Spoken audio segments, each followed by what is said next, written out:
আর আমরা রাস্তাঘাটে যেখানে সেখানে পরিমণি দেখ পারবে বাড়ির জায়গা, এটা একটা মাল হলো। রাস্তার গুলাই ভালো। আপনার বলেন তো রাস্তাটা ভালো না বাড়িটা ভালো? রাস্তাটা ভালো না বাড়িটা ভালো? রাস্তায় যারা বেপরদা হয়ে চলে এরা হলো হাট বাজারি নারী, এরা কোনোদিন ভালো হতে পারে না, এরা হলো শয়তানের গাড়ি। জোরে কোন কথা ঠিক? আমরা যুবকেরা যদি নিচের দিকে তাকায় হাঁটি আর মেয়েরা যদি বেপরদায় রাস্তা দিয়ে যায়, একবারও যদি না তাকায়, আপনারা বলেন তো মেয়েরা সাজবে? একটা মেয়ে সাজুগুজু করে রাস্তা তাচ্ছে, একজন যুবক ওটা দেখেনি, মেয়েটা বাড়ির যে কান দিচ্ছে, আর এক মেয়েকে কান দিস কেন? আমার ঢপ নেই, আমার ঢপ নেই। ঢপ নেই কেমনি বুঝলি? একটা যুবক আমার দিকে তাকালো না, খামাকা সাজে আমার লাভ কি?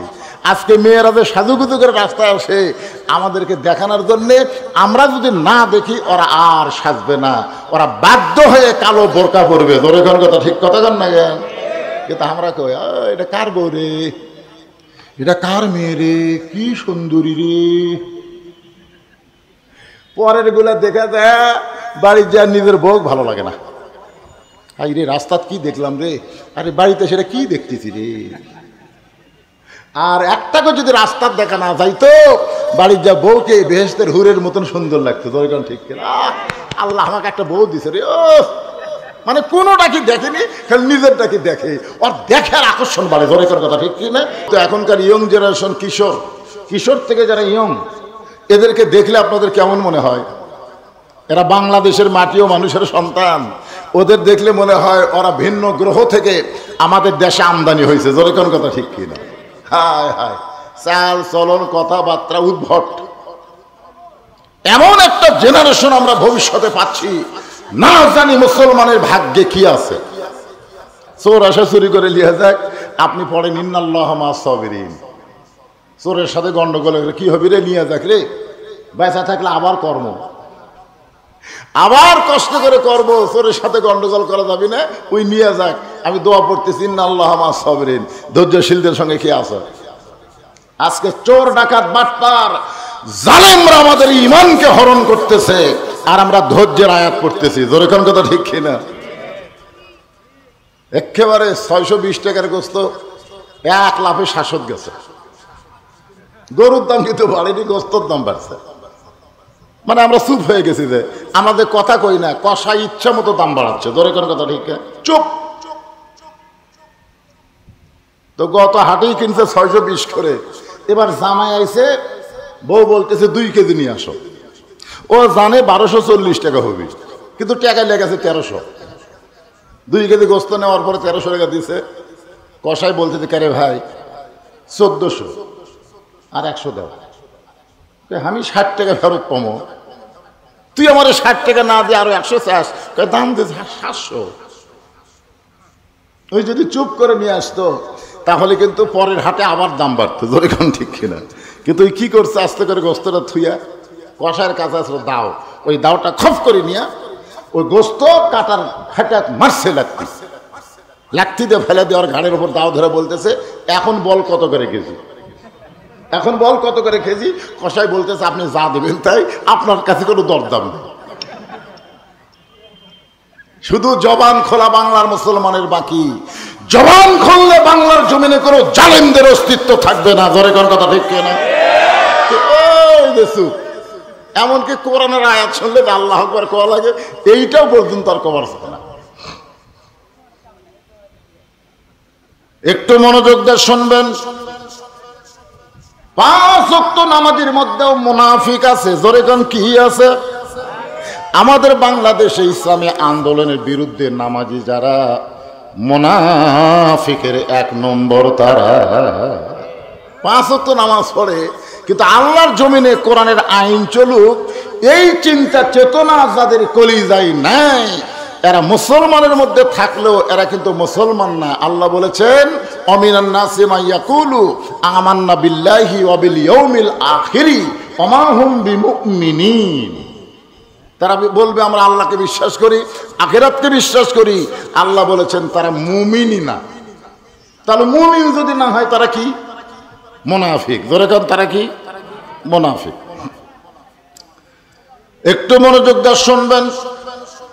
আমরা পাপী হতে পারি, গুনাহগার হতে পারি, কিন্তু মুনাফিক হতে চাই না। মুনাফিক হতে চাই। আপনারা বলেন তো, মুনাফিকরা জাহান্নামের কোথায় থাকবে? ওপরে থাকবে কারা? আচ্ছা, তলের খবর নয় জানলাম, মুনাফিকেরা জাহান্নামের তলে থাকবে, তো জাহান্নামের উপরে থাকবে কে? হ্যাঁ, উপর আর তল আছে না নাই? উপর আর তল বুঝেন? তলে থাকা আর উপর থাকা। সাহাবেরা বললেন, হুজুর জাহান্নামের তলে যদি মুনাফিক থাকে তাহলে উপরে থাকবে কারা? রাসূল বলেন, কাফের বেঈমান যারা জাহান্নামের উপরে থাকবে তারা।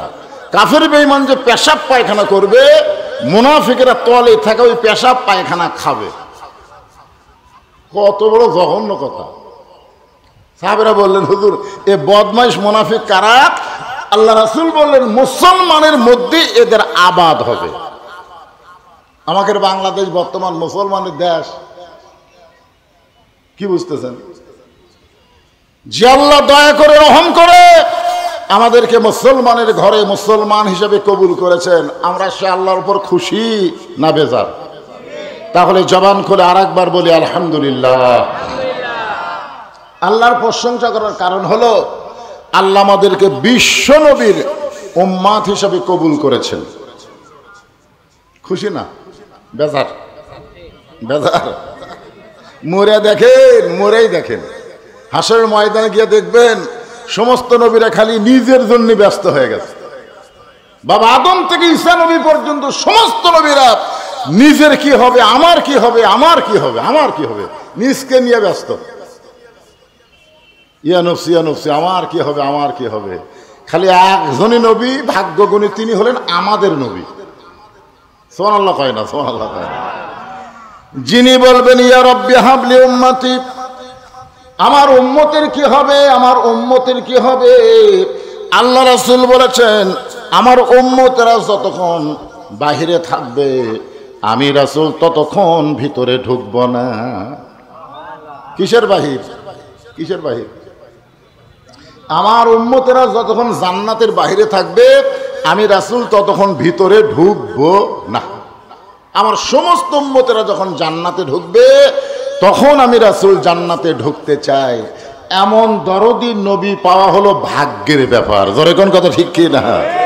আমাদের আল্লাহ হচ্ছে রব্বিল আলামিন, আর আমাদের নবী হচ্ছেন রাহমাতুল লিল আলামিন। সমস্ত মুফাসসিরে কেরাম ব্যাখ্যা করেছেন, যতটুকু এরিয়ার রব হলেন আল্লাহ, ততটুকু এরিয়ার রহমত হলেন মুহাম্মাদুর রাসূলুল্লাহ। আছেন আমার মুক্তার, আছেন আমার ব্যারিস্টার, শেষ বিচারের হাইকোর্টেতে তিনি আমায় করবেন পার, আমি পাপী রাসূল জাবিনদার। আল্লাহ যখন হাকিম হয়ে আমাদেরকে আসামি বানায় বিচার শুরু করবেন, আপনার বলেন তো আল্লাহর সামনে বিচারে আমরা কি পার পাবো? ধরা খাবো। যখন কি খাবো? ধরা।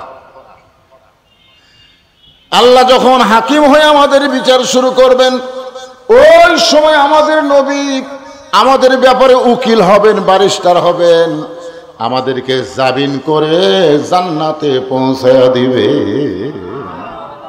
এমন একজন নবীর উম্মত হওয়াতে খুশি না বেজার? তো খুশি যদি হন দাড়ি কামান কে? এই খুশি যদি হন তাহলে কেমনে ফেলে দেন কে? আল্লাহ রাসূল বলেছেন যে দাড়ি কামায় ও যেন আমার কলজার ভোর খুর বসায়। হয়তো বলতেছেন হুজুর আমার নাই দাড়ি নাই, আমার না হয় টুপি নাই, তাই বলে কি আমি খারাপ নাকি? আমি কি খারাপ? আমার বাহিরে যাই হোক আমার ভিতরে ভালো। আপনারা সত্যি করে বলেন তো, একটা বোতলের মধ্যে যদি মধু থাকে আর বাইরে লেবেল যদি বিষ লেখে, আপনি কি বাইরের লেবেল দেখার পরেও ভিতরে টেস্ট করবেন? এ কথা কন না কেন? করবেন। ভিতরে করে 1 নম্বর মধু, কিন্তু বাইরে সাদা কাগজে লাল কালি দিয়ে লিখছে বিষ। আপনি বিষ দেখার পরেও আপনি কি বোতল খুলে খাবেন? সবাই বলবে না ভাই বাহিরেও যা ভিতরে তাই, বাহিরেও যা ভিতরে তাই। যার বাহিরে নবীর সুন্নত নাই, বোঝা গেল সে নবী পায়া খুশি হয়নি। জোরে কোন কথা ঠিক? আজ খালি টুপিওয়ালা করে দেখবে গেন, আমরা সবাই টুপি পরবো, দেখি ধরে কাক। আজকে শুধু দাড়িওয়ালারে মৌলবাদী বলবো কেন? আমরা সবাই দাড়ি রাখবো, নবীর সুন্নাত আদর্শ গ্রহণ করব। এমন বিশ্ব নবী পাইয়া সেই নবীর সুন্নাত গ্রহণ করার দরকার আছে না নাই? জোরে করে আছে না নাই? এমন একজন নবীর উম্মত হওয়াতে খুশি হয়েছেন? তাহলে আমার সঙ্গে একটু সবাই বলেন, নবী না হয়ে দুনিয়ার, না হয়ে ফেরেশতা আল্লাহর, হয়েছি উম্মত আপনার, তার তরে শুকুর। পিছন থেকে একজন কইছে 1000 বার। আপনার বলেন তো, সেই সময় 1000-এর উপরে মানুষ হিসাবই জানতো না, ওই সময় গজলে কইছে 1000 বার। এখন বলেন তো 1000-এর কোনো খাওয়া আছে? এখন আর 1000 বার বললে হবে না, কোটি বার বলতে হবে। এমন একজন নবী পাইছি যে নবীর উম্মত হওয়ার তৌফিক আল্লাহ দান করেছেন। এই জন্য সকলেই জবান খুলে বলে আলহামদুলিল্লাহ। তাফসিরুল কোরআন মাহফিল দিয়া যদি টেবিলে একটা কোরআন শরীফ না থাকে, ইটিয়া থসে ইটিয়া, আমি মনে করছি ঢাকা থসে বলে দেখি ইটিয়া রে। শোনেন, এই গরমের দিনে টেবিলের উপরে একটা ইয়া থাকা লাগবে, একটা টিস্যু পেপার থাকার দরকার নাই? কতক্ষণ আছে না নাই? আর একটা কোরআন শরীফ থাকা লাগবে। কোরআন শরীফে নাই, টিস্যু পেপারে নাই, ইটিয়া থসে। আসেন, আমরা যে কোরআন থেকে আলোচনা শুনবো, এই কোরআনের মধ্যে কোনো ভেজাল, সবাই বললেন না? এই যুবকেরা, একজন মানুষ হইয়া তুমি কয়জনকে বিলাও মন, মুখে তোমার ভালোবাসা অন্তর কয়লার মতন। জবান খুলে এক কথা বলতে হবে, এক কথা। ধরে কোন কয় কথা? একজন মানুষ হইয়া মসজিদের মধ্যে দেহ লিবেন আর মন রাখবেন বাহিরে, যতই নামাজ পড়েন কাম হবে না। ধরে কোন কথা ঠিক কিনা? কোরআনের মাহফিল আইছেন, কোরআনের মহব্বত কলিজার মধ্যে নিয়ে একটু বসা লাগবে ভাই। খাড়া হয়ে থাকবেন মাহফিলে, অন্যদিকে মন দিবেন, কাম হবে না। যুবকেরা সবাই জবান খুলে বলো, এই কোরআনে কোনো সন্দেহ? সবাই কিন্তু বলেনি। যারা বলেনি, এই যে যারা বলেনি, তার কি অবস্থা কি হবে? যে কোরআনের প্রথমে আল্লাহ বলেছেন জালিকাল কিতাব লা রাইবা ফি, এই কোরআনের মধ্যে কোনো সন্দেহ এই নাই, কথাটা যারা বলবার পারলো না, মরার আগ দিয়ে আল্লাহ তাদের জবান কেড়ে নিবি। সবই থাকবি কিন্তু জবান নেই, ও করতে করতে মরে যাবি, ওর মুখত কলেমা উচ্চারণ হবি না। এই জন্যে যত বড়ই পাপী হই না কেন, হক কথাটা আমরা বলবো, রাজি আছি তো? এই কোরআনে কোনো ধোকা, কিন্তু সবাই কয় না কেন কোরআনে কোনো গোজামিল? সেই কোরআন থেকে একটা আয়াত আপনাদের সামনে তেলাওয়াত করেছি। ইন্নাল্লাযীনা ক্বালু রাব্বুনাল্লাহু সুম্মা ইসতাকামু তাতানাজ্জালু আলাইহিমুল মালাইকা আল্লা তাখাফু ওয়া লা তাহজানু ওয়া আবশিরু বিল জান্নাতিল্লাতী কুনতুম তুআদুন। যখন আমরা রুহের জগতে ছিলাম, তখন আল্লাহ আমাকে একটা প্রশ্ন করছিল, মনে আছে? হ্যাঁ, একটা প্রশ্ন করছিল, আলাস্তু বিরব্বিকুম, আমি কি তোমাদের রব নই? আবার কবরে যাওয়ার পরেই প্রথম প্রশ্ন কি হবে? মান রব্বুকে। দেখছেন, রুহের জগতে প্রশ্ন করছে আমি কি তোমাকে রব নই, আবার কবরে বলবে তোমার রব কে। আর আমি যে আয়াতে কারিমা তেলাওয়াত করলাম, এখানেও রবের কথা। আমরা যখন নামাজ পড়লাম, সূরা ফাতিহার প্রথমেই আলহামদুলিল্লাহি রাব্বিল, রুকুতে যখন গেলাম সুবহান রাব্বিয়াল আযীম, সেজদা যখন গেলাম সুবহান রাব্বিয়াল, এতবার রব রব বলতেছি, তারপরেও যদি বলা হয় রব মানে কি, সবাই বলবে আল্লাহ। রব মানে যদি আল্লাহ হয়, তা আল্লাহ মানে কি? রব। এই তো আমাকে জানা নাকি কোন? নিশ্চয় যারা বলবে আল্লাহ হলেন আমার রব, শুধু মুখে বলবে না, আল্লাহকে রব স্বীকার করতে গেলে তিনটা বিষয় খেয়াল করতে হবে। মুখে বলা লাগবে ইকরার বিল লিসান, জবানে বলা লাগবে রবকে। আরো জোরে কোন রবকে? শুধু জবানে বললে হবে না, তাসদিক বিল জানান, কলিজার মধ্যে জায়গা দেওয়া লাগবে। কলিজার মধ্যে যখন রবের জায়গা হবে, ইমানের জায়গা হবে, আপনি যতই চেষ্টা করেন ওই লোকটার কাছে জীবনের চাইতে ইমানের গুরুত্ব বেশি হবে। আমার সামনে যারা বসে আছেন অন্তর থেকে বলেন তো, জীবন বাঁচান ফরজ না ইমান বাঁচান ফরজ? ইমান বাঁচান ফরজ। তো ভোটের আগ দিয়ে আমার এলাকায় একজন গোরস্থানের মধ্যে লুকে আছে, কারণ লোকালয়ে পুলিশ খোঁজে, গোরস্থানে খোঁজে না। ওই গোরস্থানে একটা কবর করে নিচে খেড় দেয়া, তার উপরে কম্বল দিয়ে ঘুম পাড়ে। মাঝে মধ্যে মোবাইল করে বউকে বলে খবর কি? বউ বলতেছে আমি তোমার টেনশনে আছি, তুমি কোথায়? বলে আমি নিরাপদে আছি। আমি নিরাপদ, আমার ব্যাপারে কোনো টেনশন করা লাগবে না। বাঁচা থাকতে কবরে থাকা কি লক্ষণ ভালো? তারপরেও বলতেছে আমি নিরাপদ। বলে ওখানেই থাকেন। এ পর্যন্ত 3 বার পুলিশ আইছে। গোরস্থানে থাকে, বাঁচা থাকতে গোরস্থানে থাকে, আর বলে আমি নিরাপদে আছি। আলহামদুলিল্লাহ, ওর কোনো টেনশন নেই, কারণ পুলিশ তো আর গোরস্থানে আসবি না। বাঁচতে মানুষ গোরস্থানে যাইও না, মরিয়া গেলে যাবার চাই না, আমরা কান্দত করলিয়ে যে থুয়ে আসি। যদি যাবারই চাইতে 3 তলা বানায়, আপনি কোন গোরস্থানে যাওয়ার চিন্তা তার কলিজার মধ্যে আছে, ওই 5 তলা 10 তলা বানাবে? ওই সবসময় চিন্তা করবে নিচের দিকে নজর, যাওয়া লাগবে। থাকার জায়গা দুনিয়া না, যে কোনো মুহূর্তে আমাদের যাওয়া লাগবে। জোরে কোন কথা ঠিক কিনা? থাকার জন্য আইছি আমরা। কি মনে করতেছেন থাকবেন না যাবেন? এই থাকবেন না যাবেন? এই মাহফিল থেকে যাওয়ার আগে আপনাকে কবরে যাওয়ার চিন্তা করা লাগবে।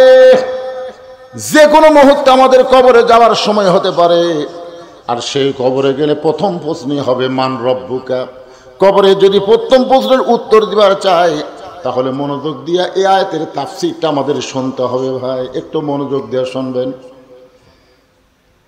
আল্লাহ আমাদের রব, এই রবটাকে কলিজার মধ্যে যখন জায়গা দিবেন, ওই লোকটার কাছে জীবনের চাইতে ইমানের দাম বেশি হবে। ওই লোকটা বলবে ইমান বাঁচানো হলো ফরজ, এতে জীবন যদি চলে যায় যাক, কিন্তু ইমান যাইতে দিব না। আর আমাদের বাংলাদেশে কি জীবন বাঁচান ফরজ? গোরস্থানে লুকে আছে। ওই কি ইমান বাঁচানোর জন্য না জীবন বাঁচানোর জন্য? কথা কয় না রে ভাই। একটা মানুষ কোনোদিন কবরের মধ্যে লুকা থাকে, ওই ইমানের জন্য লুকে আছে না জীবনের জন্য?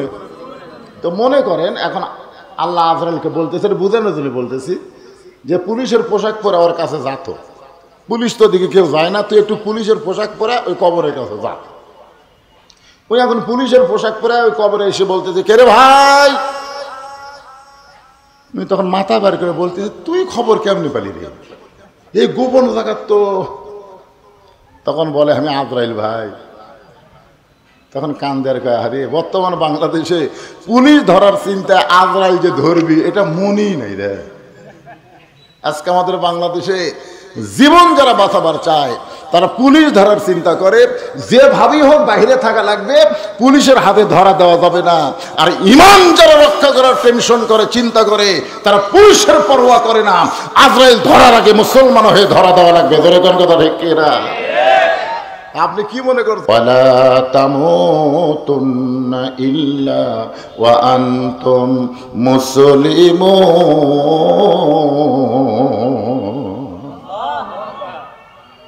আল্লাহ আকবার কবে কবেন? কন না। কারণ আমাদের বাংলাদেশে অনেক দলের মধ্যে আল্লাহ আকবার নাই। অনেক মিছিল হয়, বহু স্লোগান হয়, এটা আল্লাহ আকবার হয় না। যদি কেউ ভুলে আল্লাহ আকবার কয়, ও ঘাট ধরে বের করে দিবি, কিন্তু তুই তো আমাকে দলের লোক না, আমাকে দলত তো এই স্লোগান নেই। তা আপনারা মনে হয় সেই দলের লোক, তাই না? সেই দলের লোক ওয়াজ শুনবার আইছেন, এখন আল্লাহ আকবার করলে যে কি হয়? আল্লাহ আকবার বললে আল্লাহ খুশি হয়, শয়তান বেজার হয়।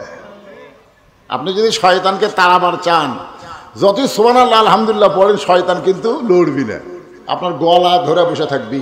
ওই মুখ দেখেন আল্লাহ আকবার কর, ওই এত জোরে দৌড় মারবি, ওর পাশা দিয়ে বাতাস বাড়াবি। জোরে কোন কথা ঠিক কিনা? সে আল্লাহ আকবার কবর চাচ্ছেন না, না করেন না, কোনো অসুবিধা কি? একটু মনোযোগ দেবেন। তাসদিক বিল জানান, কলিজার মধ্যে যদি আল্লাহর জায়গা হয়, রবের জায়গা যখন কলিজার মধ্যে দিব, ওই মানুষটার কাছে জীবনের চাইতে ইমানের দাম বেশি। আমাদের কাছে কিসের দাম বেশি, জীবনের না ইমানের? জীবনের। কেরে ভাই, জীবনের? আচ্ছা ঠিক আছে, না ঠিকই কথা, যেটা মুখ দিয়ে বার হচ্ছে, যে বস্তার মধ্যে ছাই আছে ওই বস্তার মুখ খুললে কি বাড়াবি, আর যে বস্তার মধ্যে ধান আছে ওর মুখ খুললে কি বাড়াবি? তো মুখ হচ্ছে আমাদের প্রত্যেকটা বস্তা, বুঝতে না, ভিতর দিয়ে তার মধ্যে যা মাল আছে ওটাই মুখ দিয়ে বাড়াবি। তোর একার কথা ঠিক কি? তো যাই হোক, জীবন বাঁচানোর যতই চেষ্টা করি আমরা জীবন বাঁচাবার পারবো, তবে ইমান বাঁচানোর চেষ্টা করলে আল্লাহ পাক আমাদের ইমান বাঁচানোর ব্যাপারে সহযোগিতা করবে ইনশাআল্লাহ। যার প্রমাণ হলো রোম সম্রাট কাইসার তিনজন মুসলমানকে আগুনের চুলার কাছে নিয়ে বলতেছে, আমি জীবনে বহু যুদ্ধ করলাম, আজকে একটা যুদ্ধ করতে চাই। সে যুদ্ধের নাম হলো ঈমান হরণের যুদ্ধ। আগুনের চুলার কাছে তিনজন মুসলমানকে নিয়ে বলতেছে, আমি জীবনে বহু যুদ্ধ করেছি, আজকের যুদ্ধ হলো ঈমান হরণের যুদ্ধ। আজকে আমাদের বাংলাদেশের যুবকদের ঈমান হরণের কিন্তু একটা যুদ্ধ চলতেছে, জোরে কোন কথা ঠিক কিনা? যেভাবেই হোক যুবকদের কাছ থেকে ঈমানটা কেড়ে নেওয়া লাগবে। আমাদের বুড়াকের কাছে ঈমান থাকা কোনো লাভ নেই। লাভ আছে কি? ঈমান সারা জীবন ঘুষের চাকরি করছে, তখন তওবা করেনি, যখন চাকরি শেষ তখন মসজিদে যায় কাঁদতেছে, আল্লাহ আমি আর ঘুষ খাবো না, আল্লাহ আমি আর ঘুষ খাবো না। দুই কান্দের ফেরেশতাকে, আল্লাহ এই শয়তানের কাজ ধরে থাকবো না। এই যতদিন ঘুষ খাচ্ছে চাকরি ছিল ততদিন তওবা করেনি, এই শালার আর চাকরি নেই, এখন বলতেছে আমি আর ঘুষ খাবো না। আপনারা বলেন ওই সময় তওবা কবুল হবে? ওর চাকরি ঘুষের নাই, ও ঘুষ আর কেউ দিবিও না, আর ওই সময় তওবা করতেছে আর ঘুষ খাবো না। যখন চামড়া ঢিল হচ্ছে বুড়া বয়সে বলতেছে, আল্লাহ আমি আর চুরি করবো না। আল্লাহ কই কি লোড বাড়ি পারিস না, তুই চুরি করবি কেমনে? এই জন্য যুবকদেরকে টার্গেট করে কথা বলতেছে, বাবা আমাকে তখন বুড়ারা এমনি ভালো হয়ে যাবে, তোর কথা ঠিক আছে, খারাপ হওয়ার চান্সই নেই তো। একটা সুন্দরী মেয়ে যাচ্ছে, লাতি বলতেছে, দাদা কি সুন্দরী মেয়ে দাদা। দাদা বলতেছে, আমার চোখের ব্যাটারি নেই ভাই, আমি দেখ পারি ভাই না রে। আর লাতি বলতেছে, সুন্দর নারী দেখলে পরে আমার দিল দেওয়ানা করে ওলে ওলে ওলে। তা আমি এখন দাদার জন্য ওয়াজ করবো না লাতির জন্য করবো? হ্যাঁ কথা কর না কেন, কার জন্য করবো? ওই বুড়া দাদার জন্য ওয়াজ করে লাভ নাই তো, এমনি ভালো। আর ভালো হওয়া ছাড়া বুদ্ধি নাই তো, চামড়া ঢিল আল্লাহর সাথে দিছে মিল। আর যখন হবে চামড়া টাইট, এই যুবকদের বলতে, যুবক হাসরের ময়দানে যখন আল্লাহর সামনে আমরা দাঁড়িয়ে যাব, আল্লাহ কখনো বলবে না তোর শৈশবকালের হিসাব দাও, বুড়াকালের হিসাব দাও। আল্লাহ বলবেন শুধু যৌবনের হিসাব দিয়া তুমি জান্নাতে চলে যাও। এখন বলেন এই যৌবন বয়সটার দাম আছে না নাই? যেরকম আছে না নাই? রোম সম্রাট কাইসার বললেন, আজকের যুদ্ধের নাম হলো ঈমান হরণের যুদ্ধ। আগুনের চুলায় দাউ দাউ করে আগুন জ্বলতেছে, সৈন্যরা বলতেছে, জাহাপনা আপনি আমাদের হুকুম দেন, এই তিনটা মুসলমানকে আমরা হত্যা করি। রোম সম্রাট কাইসার বলেন, এভাবে হত্যা করা যাবে না, ওদেরকে পরীক্ষা করে হত্যা করা লাগবে। ওই তিনজন মুসলমানের সামনে রোম সম্রাট বলে, রে মুসলমানেরা, দাউ দাউ করে আগুন জ্বলতেছে, এই চুলার মধ্যে তোমাদেরকে ফেলে দিব। এই চুলার আগুন থেকে যদি বাঁচতে চাও তাহলে একটা বারের জন্য বলো আল্লাহ রাসূল মানি না। যদি বলতে পারো আল্লাহ রাসূল মানি না, তাহলে তোমাদেরকে সসম্মানে ছেড়ে দেব। তিনজন মুসলমান আগুনের দিকে তাকায় আর আল্লাহর ক্ষমতার দিকে তাকায়। আমাদের জাতির পিতা হযরত ইব্রাহিমের নিচেও কিন্তু আগুন জ্বলছে, জোরে কোন কথা ঠিক কিনা? চড়কের উপরে যখন বসা, এমন সময় ফেরেশতা জিবরাইল এসে বললেন, ওগো আল্লাহর নবী, আপনি চড়কে বসে কাঁদতেছেন, কারণ কি? নিচের দিকে তাকায় কাঁদতেছেন। আমাদের জাতির ভিতর বলতেছে, আসলে আমি নিচের দিকে তাকাইছি, আমার বাবা চড়কে রশি ধরে টানতেছে, এই জন্যই আমার চোখ দিয়ে পানি পড়তেছে। ওই আগুনের চুলার দিকে তাকায় আমি কাঁদতেছি না, আমি কাঁদতেছি যে সন্তান বিপদে পড়লে তার বাবা বিপদ থেকে বাঁচায়, আর আমি এমন একটা বাবা পাইছি যে আমাকে আগুনের মধ্যে ফেলে দেবার চায়। আমার মতন দুর্ভাগা সন্তান এই পৃথিবীতে আর কেউ নেই। সন্তান হিসাবে আমি হলাম একজন দুর্ভাগা সন্তান, যে আমার বাবা আমাকে আগুনে ফেলে দিয়ে পুড়াবার চায়। এইরকম খারাপ বাবার মতন খারাপ বাবা যেন পৃথিবীতে কোনো সন্তানের না হয়। কিন্তু আমাদের জাতির পিতার কথা চাইতো খারাপ বাবা আমরা পেয়ে গেছি, যেই বাবারা নিজে নামাজ পড়ে সন্তান নামাজ পড়ে না। বাবা একলা একলা ফজরেও নামাজ পড়বার যায়, সন্তান ঘুম পাড়তেছে, মনে করছে আমি একলাই নামাজ পড়া জান্নাতে যাবো, আমার সন্তান যা করে করুক। অথচ আল্লাহ কোরআনে বলেছেন, কু আনফুসাকুম ওয়া আহলিকুম নারা, জাহান্নামের আগুন থেকে যদি মারা তোমার আহল পরিবার নিয়ে বাঁচা লাগবে। ধরে কোন কথা ঠিক কিনা? ওই বাবা হলো সন্তানকে জাহান্নামের আগুনে পুরাবার চায়, যে সন্তানকে মাদ্রাসা ডেঙ্গায়া প্রাইমারি ভর্তি করে দেয়। একই গ্রামে প্রাইমারিও আছে, মাদ্রাসাও আছে, কিন্তু বাবা সন্তানকে হাত ধরে প্রাইমারিতে নিয়ে গেছে। কোথায় নিয়ে গেছে? কার উপর দিয়া? মাদ্রাসার উপর দিয়া। মাদ্রাসার উপর দিয়ে সন্তানকে প্রাইমারি ভর্তি করে দিছে। আপনি বলেন তো প্রাইমারি শিক্ষা কি? এই কি শিক্ষা? একদম বাগডম গোলাডম সাজে, ঢাক ঢোলক ঝাঁঝর বাজে। আপনার 6 বছরের বাচ্চাকে, আপনার কয় বছর? 6 বছরের মাসুম বাচ্চা, কিছু বোঝে? কিছু বোঝে?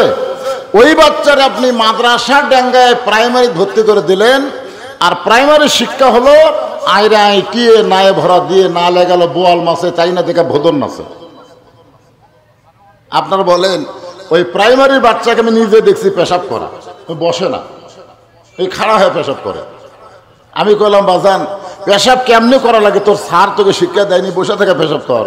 ও তখন বলে, চাচা কি যে কন, প্রাইমারি পেশাবখানা যায় দিকে আমার স্যারই খাড়া হয়ে পেশাব করে।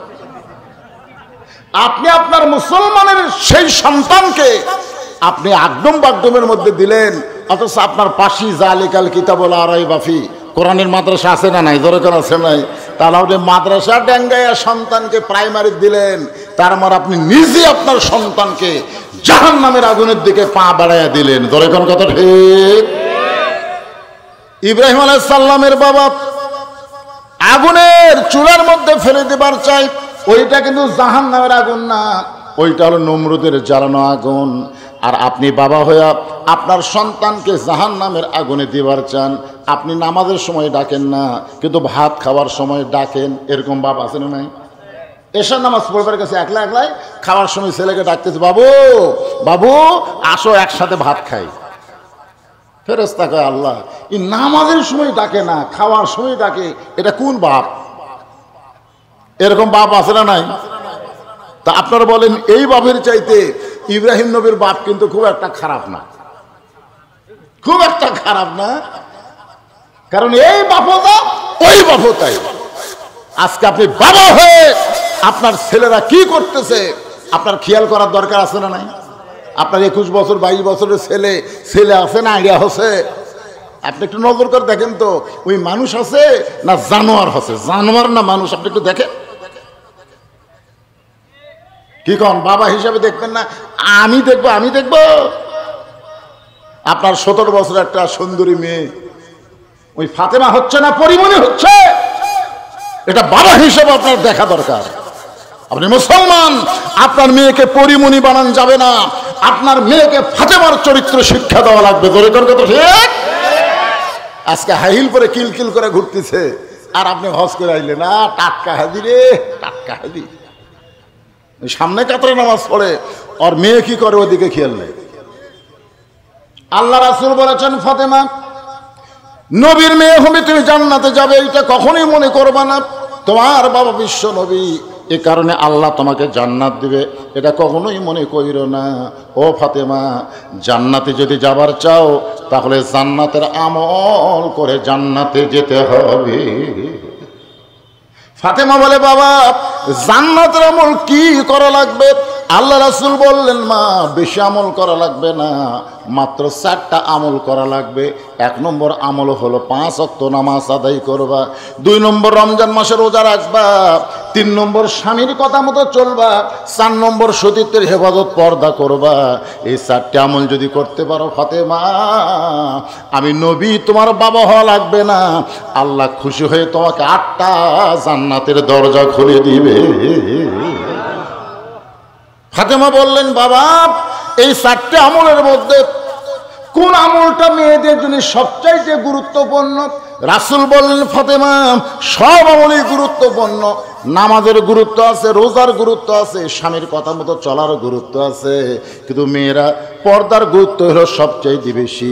একটা মেয়ের 3টা গুরুত্ব আছে, কিন্তু পর্দা যদি না মানে একটা আমল আল্লাহর দরবারে কবুল হবে না। মেয়েদের আমল কবুল হওয়ার জন্যে 1 নম্বর গুরুত্বপূর্ণ আমলের নাম হলো পর্দা। জোর বলেন, নাম কি? আল্লাহ কোরআনে বলেন, ওয়াকরনা ফি বুয়ুতিকুন্না ওয়ালা তাবাররাজনা তাবাররুজাল জাহিলিয়াতিল উলা। এ মেয়েরা তোমরা ঘরের মধ্যে থাকো, তোমরা ঘরের বাহির হইও না। কোনো প্রয়োজনে যদি ঘরের বাহির হও তাহলে হেজাব নিয়ে পর্দা নিয়ে হও। আমার মায়েরা যারা পর্দার অন্তর আছেন, মা আপনাদের পর্দাটাকে আপনারা ঠিক করবেন, পর্দার ভিতরে থাকবেন, একটু খেয়াল করবেন। নিজে বাবা হইয়া যে দায়িত্ব আল্লাহ আপনাকে দিয়েছে, এই দায়িত্ব পালন করলে আপনি হবেন প্রকৃত বাপ।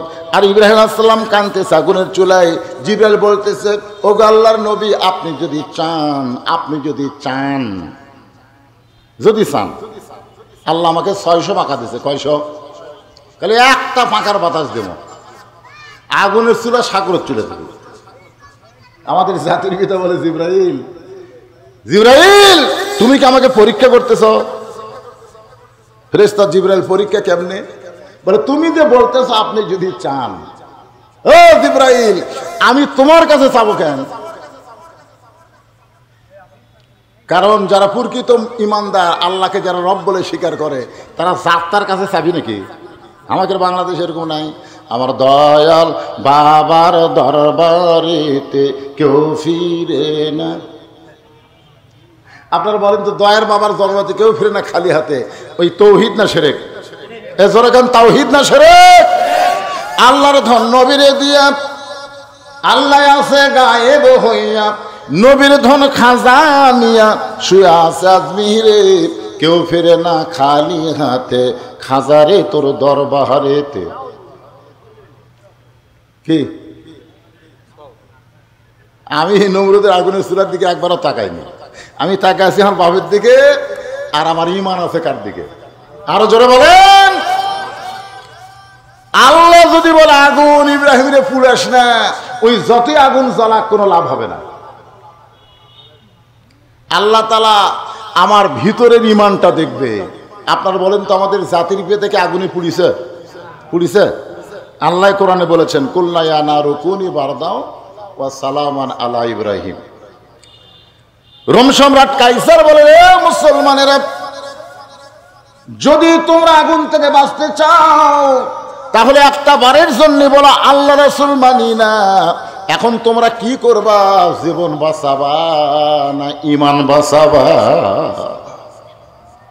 3 জন মুসলমান মুসকে মুসকে হাসে বলে, রে রোম সম্রাট কাইসার, দুনিয়ার সামান্য আগুন দিয়া তুমি আমাদের ইমান পরীক্ষা করতেছো। দুনিয়ার সামান্য একটা আগুন দিয়ে তুমি ইমানের পরীক্ষা করতেছো। আমরা আল্লাহকে রব বলে কলিজার মধ্যে এমন ভাবে জায়গায় দিয়েছি, আমাদের ইমান বলতেছে দরকার হলে গোটা দুনিয়া ছাড়বো, কিন্তু এক মুহূর্তের জন্য আল্লাহ রাসূল ছাড়বো না। দরকার হলে গোটা দুনিয়া ছাড়বো, কিন্তু কি ছাড়বো না? রোম সম্রাট কাইসার কয়, মরণ বিগার উঠছে রে। কিসের বিগার? আপনারা বলেন তো, ফিলিস্তিনের মুসলমান কি মরণ বিগার উঠছে? ইসরায়েলের পক্ষ থেকে বলা হয়েছে, বাইতুল মুকাদ্দাস সামগ্রী দিয়া দে, তোর খুব জামাইয়ের সম্মানে রাখবো, জামাইয়ের সম্মান, কোনো কিছু করা লাগবে না, খালি বসে থাকা খাবি। ফিলিস্তিনের মুসলমান কি বলছে? এই ইসরায়েলি ইহুদির বাচ্চারা, তোদের জন্য প্যাগোডা, খ্রিস্টানদের জন্য গির্জা, হিন্দুর জন্য মন্দির, আর মুসলমানের হলো মসজিদ। জোরে কারণ কথা ঠিক কিনা? কোরআন শরীফ পড়ে দেখ রে ইহুদির বাচ্চারা, কোরআন শরীফ পড়ে দেখ বাইতুল মুকাদ্দাস কার। আল্লাহ কোরআন কারীমের মধ্যে বলেন, সুবহানাল্লাযী আসরা বিআবদিহি লাইলাম মিনাল মাসজিদিল হারাম ইলাল মাসজিদিল আকসা। আপনার বলেন তো মসজিদ কাদের? মুসলমানের না? গির্জা, মন্দির, সেই মন্দিরে আগুন জ্বলাছে আর ওরা আমাকে মুসলমানক মারিছে। জোরে কোন কথা ঠিক কিনা? এখন তদন্ত করে দেখা গেল মুসলমান আগুনই দেয়নি, ওরকে মধ্যে একজন দিছে, দোষ চাপালো মুসলমানের উপরে। এই যে ফরিদপুরের মধুখালীতে মারতে মারতে ৩-৪ জন মুসলমানকে ওরা হত্যাই করছে। কি ভাবতেছেন? তোমাকে মন্দির, আমাকে মসজিদ। সুবহানাল্লাহ বলেন, সুবহানাল্লাহ বলেন। তাহলে বাইতুল মুকাদ্দাস কার? ইহুদির না মুসলমানের? সেই মুসলমানেরা বাইতুল মুকাদ্দাসে নামাজ আদায় করতে চায়, ইহুদির বাচ্চারা দেয় না।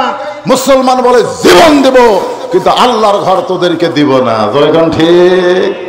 আপনারা বলেন তো ফিলিস্তিন মুসলমানের কাছে ইমানের দাম বেশি না জীবনের দাম বেশি?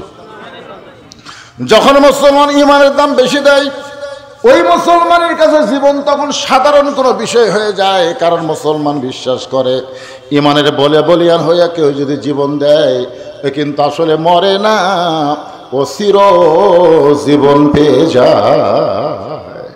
আল্লাহ কোরআনের মধ্যে বলেন, ওয়ালা তাকুলু লিমান ইউকতালু ফি সাবিলিল্লাহি আমওয়াতুন বাল আহইয়াউ ওয়ালাকিন লা তাশউরুন। আল্লাহ রাস্তায় যারা জীবন দেয়, আল্লাহ কোরআনে বলতেছেন তাদেরকে তোমরা মৃত্যু বলো না। আমি আল্লাহই বলতেছি তারা চির জীবন লাভ করেছে। বাল আহইয়া মানে কি তারা জীবিত। তাহলে ফিলিস্তিনে যে মুসলমানকে হত্যা করা হচ্ছে, এই মুসলমানের কি মরে যাচ্ছে? কথা কয় না, মারা যাচ্ছে? মারা যাচ্ছে না ভাইজান। এই জন্য খুব খেয়াল করবেন, 3 জন মুসলমান সমস্যায় বলতে দরকার হলে জীবন দিব, কিন্তু আল্লাহ রাসূলকে এক মুহূর্তের জন্য ছাড়বো না। রোম সম্রাট কাইসার বলে একবারে 3 জনকে আগুনে ফেলে না দিয়া একে একে ফেলে দেওয়া হোক। একজনের মরা দেখলে আর একজন ভয়ে বলবে আল্লাহ রাসূল মানি না। একজনের সামনে যখন একজন মরবে, বাকি 2 জনের তখন ভয় লাগবে। সিরিয়াল মোতাবেক রোম সম্রাট কাইসার বড় জনকে আগুনের চুলার মধ্যে ফেলে দিচ্ছে। ছোট 2 ভাই ভাইয়ের দিকে তাকায় কাঁদতেছে। বড় ভাই বলতেছে কান্দিস না, কারণ আমি আগুনের চুলার ভিতর দিয়া আমার চিরস্থায়ী আবাসস্থল জান্নাতে যাওয়ার চাই। কারণ মুসলমান না মরলে জান্নাতে যাওয়ার কোনো রাস্তা।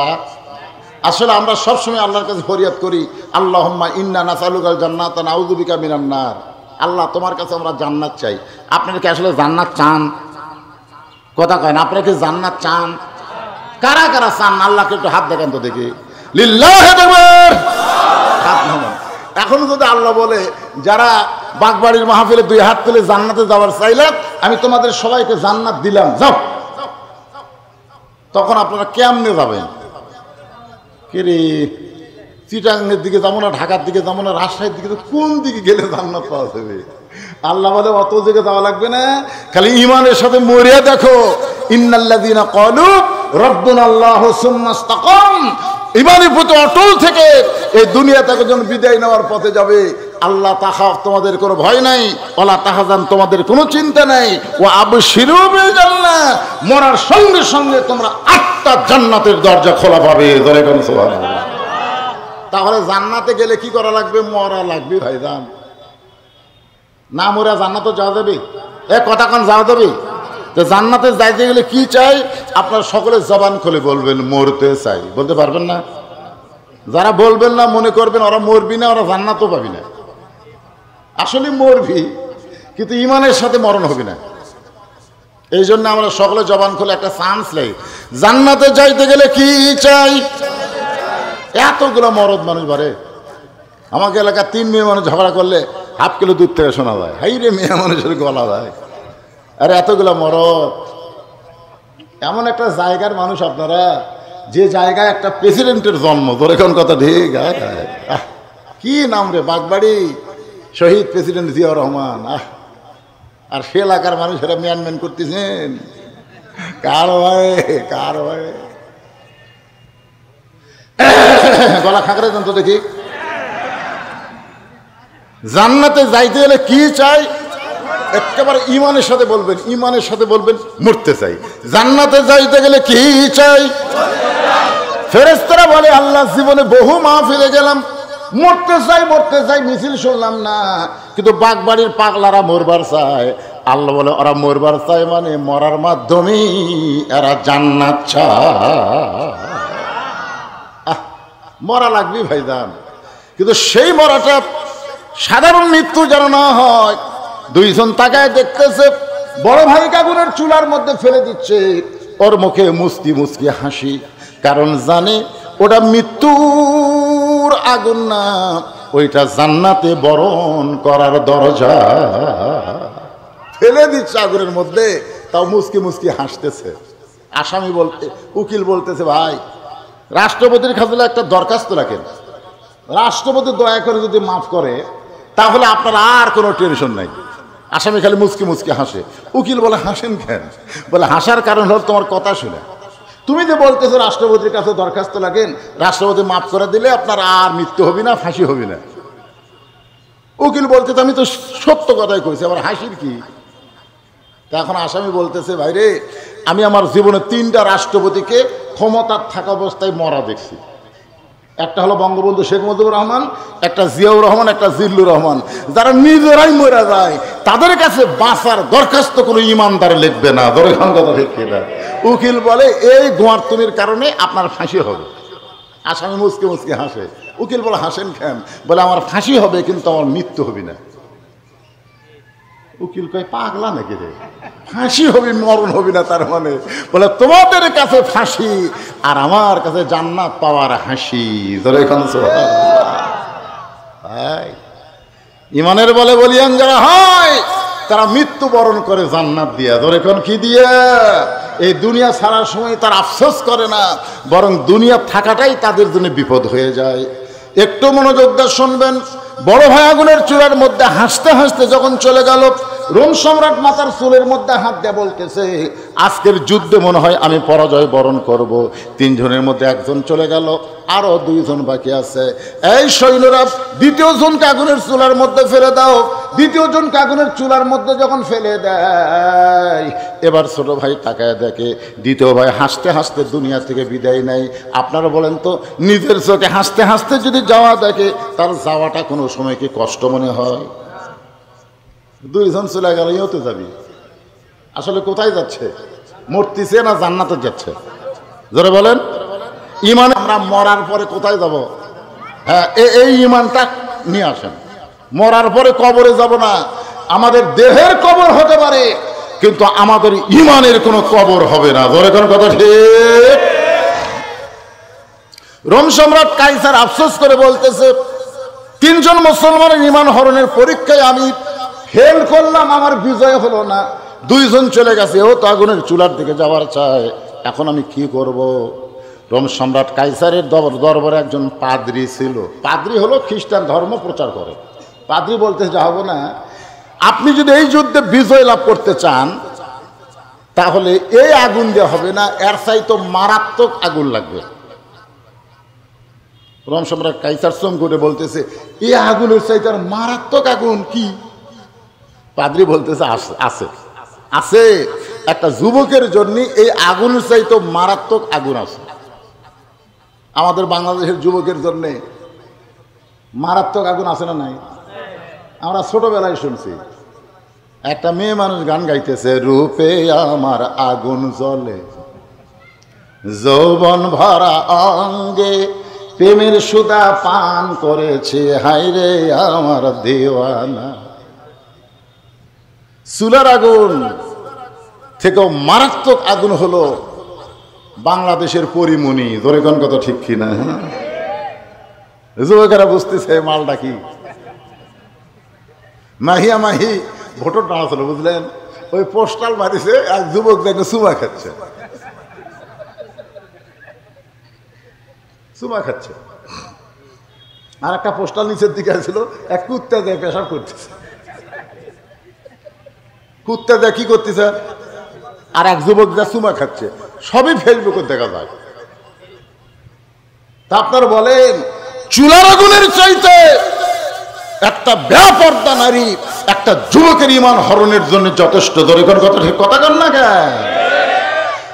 পাত্রী বলতেছে, জাহাপনা আমার বাড়িতে 17 বছরের একটা আগুন আছে, আমার বাড়িতে 17 বছরের সুন্দর একটা মেয়ে আছে। ওই মেয়ের পাল্লায় যদি যুবকরে ফেলে দেওয়া হয়, এক সময় বেপরদা নারী যুবককে দুর্বল করে দিবে। ওই সময় দুর্বল হওয়াতে তার কাছে বাঁচাটাই বড় মনে হবে, মরে যাওয়াটা তার কাছে কষ্ট মনে হবে। যারা মরে যাওয়াকে কষ্ট মনে করে তাদের কাছ থেকে ঈমান কেড়ে নেওয়া সহজ। আর যারা মরে যাওয়াকে জান্নাত বরণ মনে করে, আপনি যতই চেষ্টা করেন তাদের জীবন নিবার পারবেন, কিন্তু ঈমান নিতে পারবেন। তাহলে এই যুবককে দুর্বল করতে গেলে আগে আর চরিত্রকে নষ্ট করা লাগবে। মাদ্রাসায় এমপি সাহেব এসে বলছে, হুজুর আপনার মাদ্রাসায় 4 টন গম দেবো, টিয়ার দেবো, টিয়ার। এমপির সামসা বলতে, হুজুর দোয়া করেন। আমি বললাম, না, দোয়া যেদিন পাবো সেদিন করবো, বাকি অবস্থায় দোয়া করে আমরা বহু লসত আছি। বহু মাহফিলে 10,000 টাকা দিবার আছে, তকবির মকবির দিয়া ভাই সেই দোয়া করছি, পরের বছর আবার যাই শুনি এখনো ওই দেয়নি। তো বাকি আদায় করা খুবই কঠিন বর্তমান বাংলাদেশে। ধরে কেন ঠিক কিনা? কোরআনে মাহফিলে যতক্ষণ থাকে ভালোই থাকে, মাহফিল ছেড়ে গেলেই শয়তানকে কিসে দেওয়া লাগবে? 2,000 টাকার দাম নাই আছে রে ভাই, ব্যতিক্রম পরে বাংলাদেশ নয় এটা। প্রথম মাহফিল করতেছেন, খাতার দরকার নাই, যা হবে লগত হবে, বাকি হলে আর ইচ্ছা মতো দিবে। ধরে কোন ঠিক কিনা? ওই ঘেঙ্গা ঘেঙ্গা আদায় করা যাবে না। আল্লাহর বান্দার একটু খেয়াল করেন। পাদ্রী এবার মুসলমান যুবককে নিয়ে গেছে তার বাড়িতে নিয়ে যে একটা ঘরে বন্ধ করে রেখে সুন্দরী মেয়েটার কাছে গিয়ে বলতেছে, মা আমি রোম সম্রাট কাইসারের কাছে একটা চ্যালেঞ্জ করেছি। চ্যালেঞ্জ? সুন্দরী মেয়ে বলতেছে, বাবা কি চ্যালেঞ্জ? বলে, চ্যালেঞ্জ হলো 3 জনের মধ্যে 2 জন আগুনের মধ্যে জীবন দিল, আল্লাহ রাসূল ছাড়ে নেই।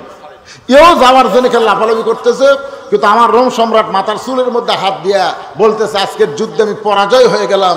রোম সম্রাট কাইসারকে পরাজয়ের হাত থেকে বাঁচানোর জন্য আমি আরেকজন যুবককে, 3 জনের মধ্যে 2 জন তো গেছে, আরেকজনকে আমি ধরে ঘরের মধ্যে বন্দি করছি। আমি তার কাছে বলেছি 40 দিন সময়ের মধ্যেই আমি এই মুসলমান যুবককে বেঈমান বানাই দিব, তখন আর আগুনের চুলার দিকে যাবে না। কারণ বেঈমানেরা বিশ্বাস করে আগুনে গেলে পুড়ে যাব, আর ইমানদার বিশ্বাস করে আগুনের চুলার মাধ্যমে জান্নাত পাবো। ধরে কোন কথা ঠিক কিনা? আজকে আমাদের বাংলাদেশের বিশ্বাস কি? বাতিলের পক্ষে থাকবো, জীবন বাঁচানো ফরজ।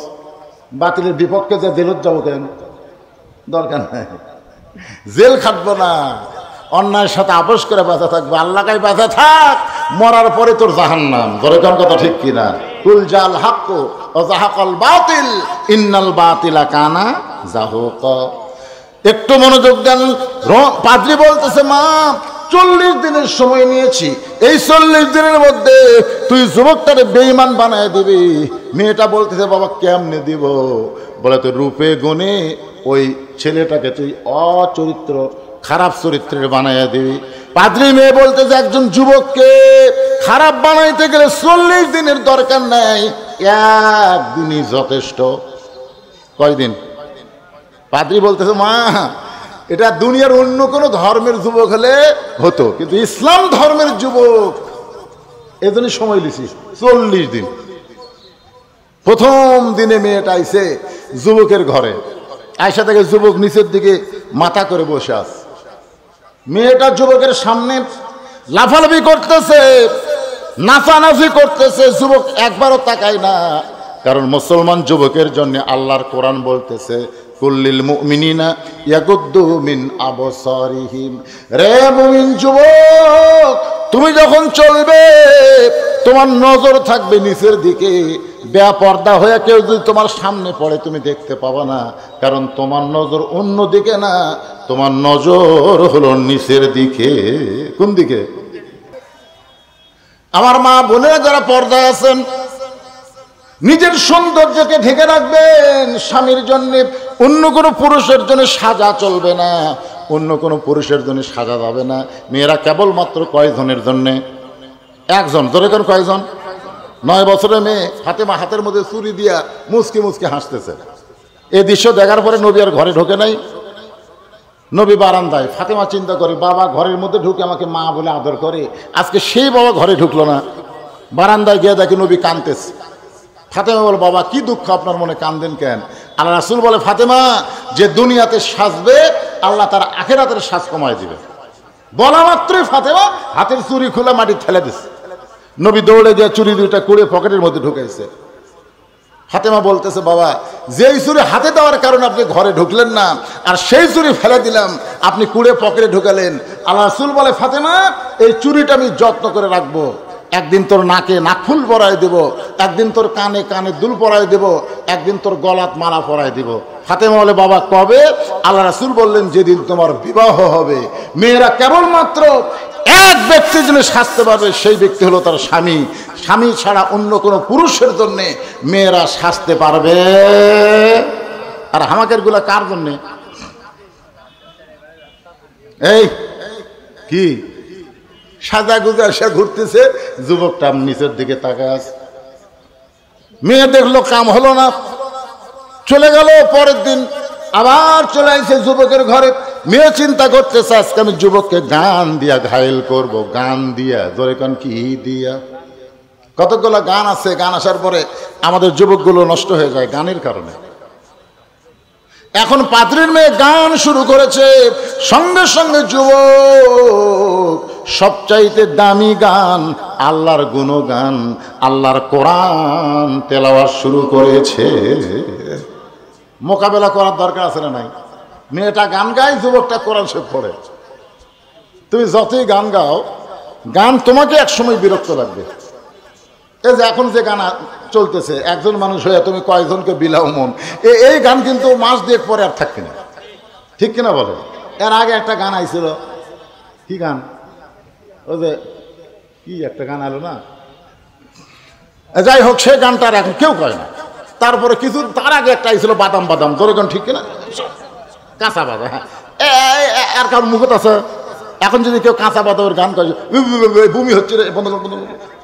তার মানে বোঝা গেল একটা গান বড় দূর 2-3 মাস মানুষকে আকর্ষিত করে। কিন্তু এই কোরআন আপনি 10 বছর থেকে নামাজ ধরেছেন, তখন থেকে সূরা ফাতিহা তেলাওয়াত করতেছেন, এখন 70 বছর বয়স হয়ে গেছে, আপনার কি কোনোদিন সূরা ফাতিহা খারাপ লাগছে? কি আকর্ষণ! যতই পড়বেন ততই মজা। জোরে কোন কথা ঠিক কিনা? যুবক যখন আল্লাহর কোরআন তেলাওয়াত করতেছে, সঙ্গে সঙ্গে পাদ্রীর মেয়ে গানটা বন্ধ করে দিয়ে যুবকের কাছে এসে আল্লাহর কোরআন তেলাওয়াত শুনতেছে। আল্লাহ কোরআনে বলেছেন, কোরআনের তেলাওয়াতের মধ্যে এমন একটা পাওয়ার, যে পাওয়ার মানুষ অন্তরকে আঘাত করে মানুষকে ঈমানের পথে নিয়ে যায়। প্রতিদিন পাদ্রীর মেয়ে আসে, একটা করে গান শুরু করে, আর যুবক কোরআন তেলাওয়াত করে। ওই আসলে গান গাওয়ার জন্য না, কোরআন তেলাওয়াত শোনার জন্য। পাশে বসতে শুনতে শুনতে 1 মাস হয়ে গেছে। কয় মাস? পাদ্রী বলতেছে, কে রে মা, একদিনই বলে ব্যাসাইজ করা যায়, 1 মাস হলো, খবর কি? মেয়েটা বলতেছে, খবর হচ্ছে বাবা, খবর হচ্ছে। কি খবর হচ্ছে বুঝতেছেন না? আস্তে আস্তে মেয়েটা পরিবর্তন হচ্ছে। সুবহানাল্লাহ কান না কেন? একসময় মেয়েটা বলে, যুবক দীর্ঘ 1 মাস তোমার মুখের কোরআন তেলাওয়াত শুনতে শুনতে আমি কোরআনের আকর্ষণে তোমার দলে ভর্তি হবার চাই। যুবক বলতেছে, আমার দলে ভর্তি হবার গেলে তোমাকে পড়তে হবে লা ইলাহা ইল্লাল্লাহু মুহাম্মাদুর রাসূলুল্লাহ। যুবককে নষ্ট করতে এসে মেয়েটাই নষ্ট জীবন পাড়ি দিয়া আল্লাহর ঈমান গ্রহণ করেছে। বাজানগো, আপনারা বলেন তো, আল্লাহকে কলিজার মধ্যে জায়গা দিয়ে আল্লাহকে যারা রব বলে স্বীকার করবে, দুনিয়ার কোনো ভয় দিয়ে তাদের কাছ থেকে ঈমান হরণ করা যাবে না। বরং তারা যখন দুনিয়া থেকে বিদায় নেবে, আল্লাহ বলেছেন, তোমাদের কোনো ভয় নাই, তোমাদের কোনো চিন্তা নাই, দুনিয়ার জীবন সাঙ্গ করলে তোমরা জান্নাত পেয়ে যাবে। সুবহানাল্লাহ, জোরে কোন। আপনারা বলেন, এই ঈমানটা আমাদের ধারণ করার দরকার আছে না নাই? আমি মনে করেছিলাম 1-8 ঘন্টা কথা বলবো, আইসি তো 12:30টায়। সেই 12:30 থেকে আমি বসে আছি, আপনারা আসেন না। আপনাকে লাগে আবার দুই দল আছে, একদল আসর পড়ে 4টায় আর একদল আসর পড়ে 5টায়। জোরে কোন কথা ঠিক না? এটা কই দু আসলে। আমি একবার ওই বিলের মধ্যে ওয়াজ করতে গেলাম, আমার কই হুজুর দু আসলে গাড়িও চলবি না, নৌকাও চলবি না। আমি বললাম গাড়ি চলবে না মানে? সব রাস্তা ডুবে আছে। নৌকা চলবে না মানে? পানি কমে গেছে। তো এখন আপনি কি করা লাগবে? হাঁটিয়া যাওয়া লাগবে। মানে গাড়িও চলবি না, নৌকাও যাবি না। আর না হলো দু আসলে। কি আসলে? আপনার যদি 4টাও আসর আছে, আবার 5টাও আসর আছে। এখন ঠিক কিনা?